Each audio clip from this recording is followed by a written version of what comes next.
होली गीत गवला निक लागत लाइक करो। शिव मठ पर राम खेलैया होली, शिव मठ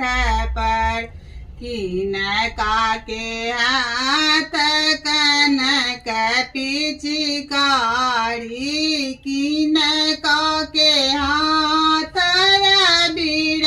झोली, शिव मठ पर राम खेलैया होली, शिव मठ पर राम जी के हाथ कनक पिचकारी, सीता जी के हाथ बीड़ झोली, शिव मठ पर राम खेलैया हो